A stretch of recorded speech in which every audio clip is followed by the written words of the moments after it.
Hi, I'm Mary Beth Quinn, and today I'm going to show you the best way to make a soothing collage painting. Well, it's with color. If you use colors that are analogous on the color wheel, you will get a soothing painting, especially when you're using a whole bunch of blues like I have right here.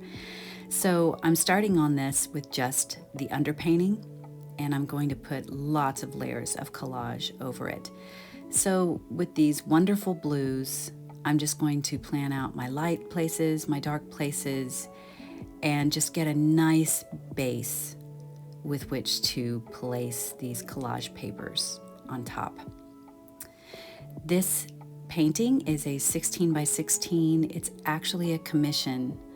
Someone wanted me to paint a painting for someone they know that had lost a much loved person in their life. And I was happy to do it. I love paintings that have this incredible significance behind them. She was the one that chose the color palette for very personal reasons. And as I was painting, I was remembering how wonderfully soothing analogous colors on the color wheel are, especially blues.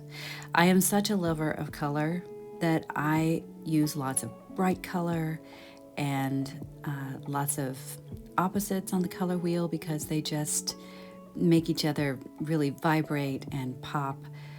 But as I was doing this painting, I was thinking how wonderful this color palette is.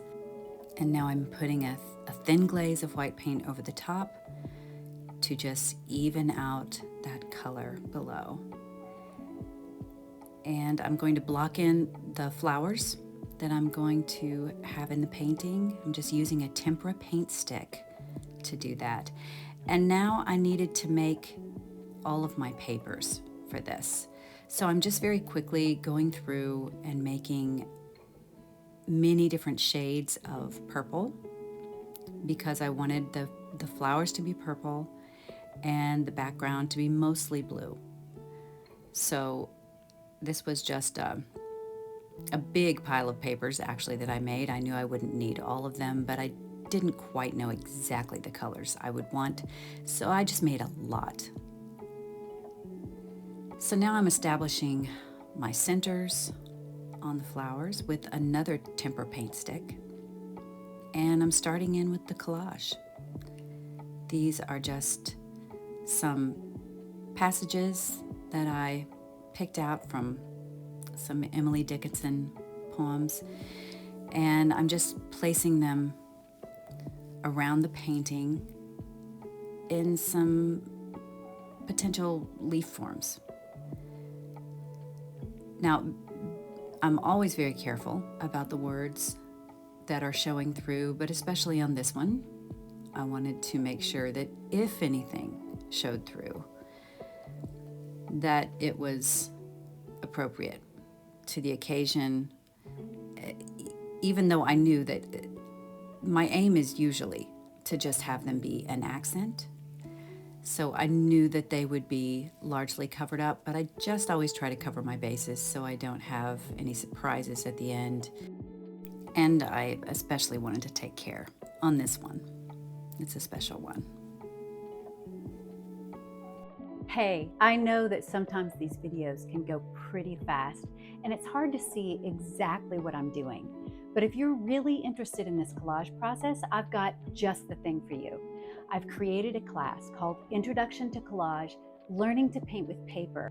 With 5.5 hours of content, I step you through the process with me in real time. I show you how I make the papers, I show you my layering process, and there's also live Q&As where you can ask me all the questions that you have about the process. So if you're interested, follow the link in the description, and I would love to have you join me. It's a lot of fun. So now I'm just tearing apart some small pieces of lavender mulberry paper. I love mulberry paper. It is so consistent in color, so it really does make a statement, an unmistakable statement. Whereas when I put on my colored tissue, it looks more wispy, and you can really use the tissue to suggest things or to cover over things, obscure things a little bit. The mulberry paper is just a solid base. So I'm adding these accents to the flowers. And I'm also taking care that the flowers are very irregular.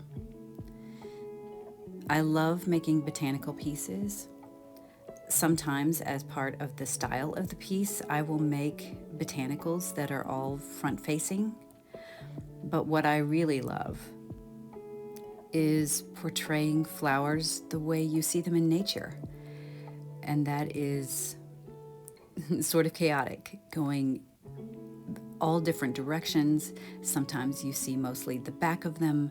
Sometimes they've lost some of their petals. Sometimes the petals are going every which way. I love this quality of flowers. It's so whimsical, and I find that soothing as well, that they are so beautiful, being so imperfect. So I really wanted to capture that, as well as the fragility aspect. I felt like that was important in this painting, and that's what I love about nature. Is nature teaches us that there's a cycle to everything, and that we come and we go and we go on in the lives of others, and we invest in ways that we can't even probably understand from our current vantage point. So those were a lot of the things that I'm thinking about as I'm making this painting. And this is one thing that I love about collage, is you make a painting piece by piece. I think with painting, it's much easier and quicker to just depict something. But with collage, you have to make it out of pieces. And it's more, in many cases, of a suggestion of something, a suggestive portrayal. And that is what I love about it, because I find that to be very true about life. The older I get, it's not as literal as I thought when I was younger. And our lives are not as tidy as we want them to be. But if you can see the broad picture, you can see all of the beautiful parts and pieces and how they interact and what they suggest about the way you've lived your life. I love to think about these things while I work with collage. Now, this is the first part of the painting, so I'm laying down base layers of collage. So as you might notice, I'm using much bigger pieces. This is always how I start out, because I'm just trying to cover the surface, because the process that I work with collage is all about layers and how the layers work together. So I just have to get that surface covered. And that's what I'm working on right now. It's just getting all of the parts of this canvas covered in at least one layer. So I'll have my dark area down here in this bottom right, and my white area sort of going at a diagonal up the top, my light area. And I'm not sure yet, and never am at this point, about which way the painting is going to face. So I'll probably turn it several times while I work on it, and not really feel that it's important to make that decision yet. I've learned over the years that there is an optimal order to make decisions. And if you can figure out what that order is and then constrain yourself to it, that you make much better work. That there are the more detailed decisions that need to be made nearer to the end. And if I try to make those detailed decisions when I'm still in a general starting place, I always go sideways. Always. Because I start getting attached to what really are just preliminary pieces. And when you get attached in a painting too soon to something, without even knowing it, you will start altering everything you do from that point forward as a way of protecting what you have become attached to. And sometimes you just have to do that enough before you realize that that never has a good outcome. So at this stage, I'm really working on not being attached to anything. As you can see, I'm putting on tissue paper and really covering up a great deal of these flowers, and that's intentional. I want them to be suggestive. Now, one thing I'm doing here is just making some collage paper that I will put, sort of integrate into the piece. These lyrics from songs were favorites and requested to be put into the painting. And then I started thinking how really they couldn't show through because that would be a copyright infringement. So what's going to happen here is that they are incorporated into the painting, and then they will be mostly covered up where you really can't see them. They will not be a focal point. They won't be they'll only be partially visible, I guess, is what I'm saying. But they're there. They're underneath the surface. They're part of the fabric of the painting. When I made those papers with the words, I also made just some squiggly lines that looked a bit like stems going every which way, and I will be also incorporating those as well. Now, this piece right here is a piece of teabag paper. I just recently tried using teabag paper. I really like it, especially for this purpose. There's the stems I was talking about. But the teabag paper is much more substantial than the tissue paper.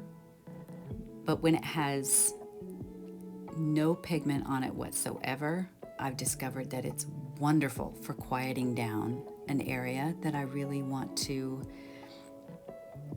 sort of generalize instead of it being really active and specific. So in that light area there in the sort of mid-right, I used teabag paper and will still in the future to sort of quiet it down. So as you can see, it's really beginning to take shape. There's some more of that teabag paper. I'm wanting to get rid of those hard edges that are bordering that light area. I want the light area to feel more like sunlight coming through some branches, sort of dappled light.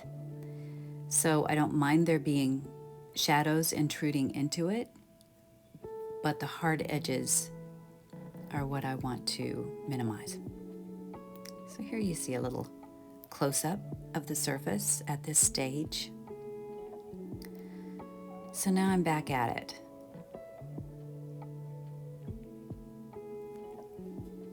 At this point, I've got a lot to work with here. I've been generating a lot of things on the surface, and now I'm going to start making some decisions. One of them was that green spot down there in the bottom right was just too harsh. So I softened it with a piece of blue tissue.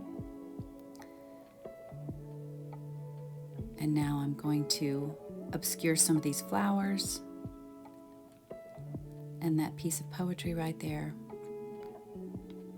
And when the edges aren't as defined, it has a little bit more of a dreamy feel to it. So I like that.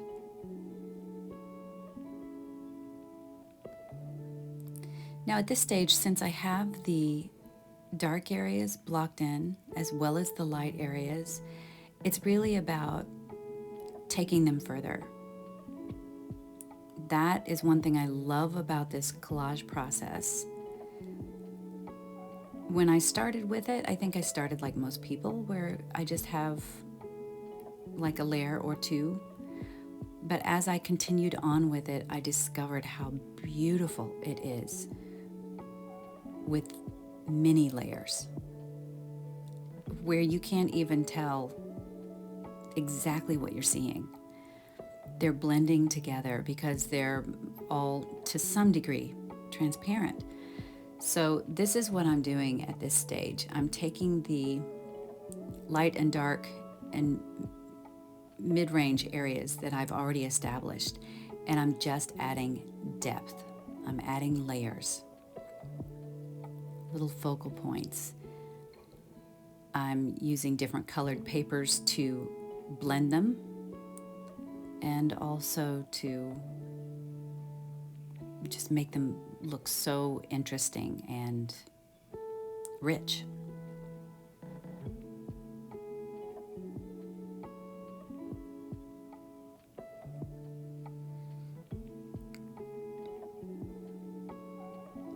I'm loving the way that these flowers just seem to appear out of nowhere. Like you can't really tell, are they coming forward at you? Are they coming from the side? And that has always been what I love about my garden or wildflowers in the forest. They just appear out of nowhere, and they interact with one another and tumble over one another in such a beautiful but chaotic way. I love that interface between two things that don't seem like they're compatible, like chaos and this beautiful order and architecture of these flowers. The way that they grow naturally, there's so much harmony in it, but it's quite chaotic. And that is really what attracts me and what I want to try to depict when I make a botanical painting like this.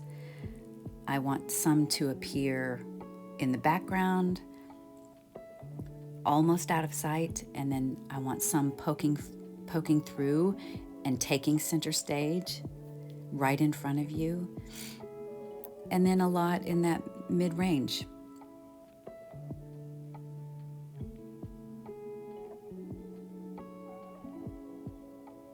So here is a piece of tissue paper that really got folded over on itself while it was drying, and I just left it like that, and it made a nice accent piece there in the middle bottom. I will quite frequently put down pieces that are imperfect, like this one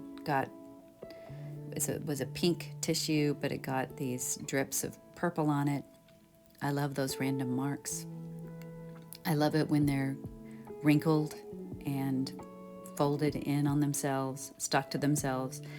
I think they make such interesting accents.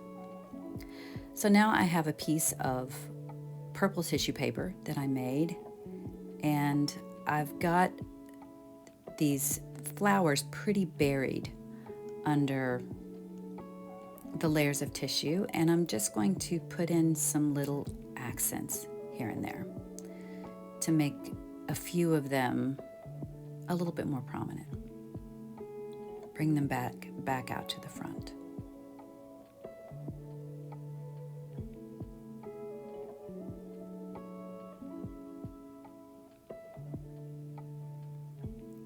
There's something incredibly calming about working with my hands. I know collage is not for everyone, but I think if you do enjoy working with your hands, being very tactile, tearing pieces, gluing pieces, collage can be so calming and soothing. I can do it for hours, and it has increased my mental health in ways that I can't even describe. It's also helped me process a lot of things in my life because you're working with tiny pieces, parts and pieces and fragments, and they start out so disjointed, but if you put down enough of them, they turn into something beautiful. And that has helped me. That has helped me with my own life. Understand things that are really hard to process, or to feel things that are also hard to process. It gives me courage, it really does, to look at everything like a layer or a piece and just don't be afraid to put it on the surface. Don't be afraid to make it a part of your painting. It takes courage, but it's so rewarding when you can find that courage. So that piece down there in the bottom right was still a little bit too strong for me, so I just put yet another strip of tissue paper over it, sort of right through the middle of it, and it just softened it enough that it's still a strong focal point, but it wasn't so eye-catching. That's what I love about this tissue paper. You can bring things back or make them stand out depending on the color and the level of pigment and the level of transparency. So now I'm establishing my centers again on just a few of these flowers. You know, you can have a really non-committal sort of flower, but if you put a strong center in it, and ideally not have it be just front facing forward, it makes a really attractive flower. It leaves a lot to the imagination, and I think that is the kind of art that I'm most attracted to, is when it's not all spelled out. It's just enough that it sparks your imagination, and your own creativity fills it in.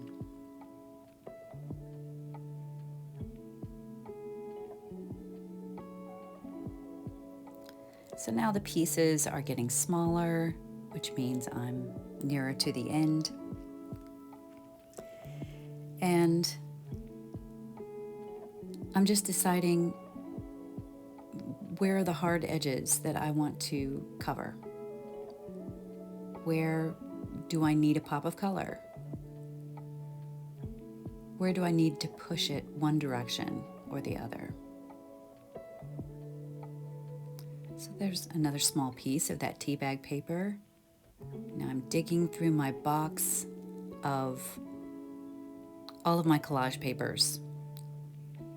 Then so many different colors of collage paper. This is a really light, dusty purple, and it has some interesting marks on it too. I wanted to add a few pieces of pink and purple paper that weren't flowers in this, because I think it adds to that feeling of dappled light. Instead of just the blue, you get a few other colors, sort of just hint of colors mixed in there. And it really feels like just light and shadows. My favorite.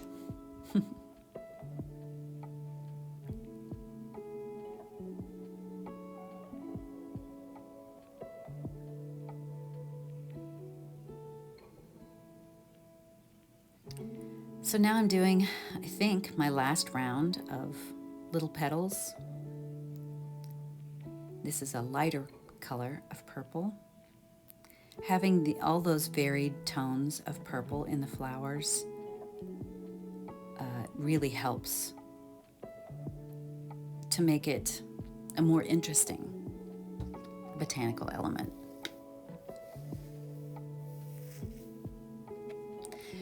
And I've made some paintings in the past that are more uniform. They're more whimsical in that, they're not meant to be realistic. And I love that style as well. But I think I have a special soft spot for this type of depiction of flowers.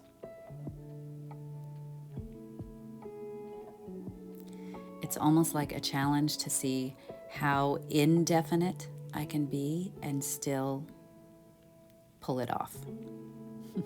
So here I'm using some of that teabag paper to soften the edges right here where the light area intersects with the rest of the painting. And I'm using a tempera paint stick to just add a couple of pops of color. Now a colored pencil